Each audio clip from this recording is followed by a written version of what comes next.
গণতান্ত্রিক সমাজে ভিন্ন মত থাকলেও সংস্কার প্রশ্নে সবার লক্ষ্য এক, এমন মন্তব্য করেছেন জাতীয় ঐকমত্য কমিশনের সহসভাপতি অধ্যাপক আলী রিয়াজ।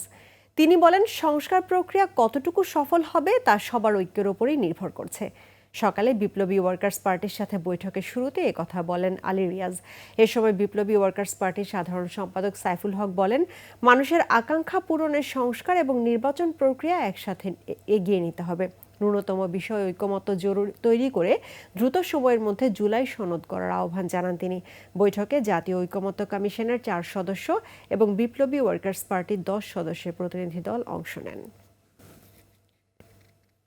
লিলি হালাল বিউটি সোপ, বিএসটিআই কর্তৃক সনদপ্রাপ্ত দেশের প্রথম হালাল বিউটি সোপ। দীপ্তিময় উজ্জ্বল ত্বকের জন্য।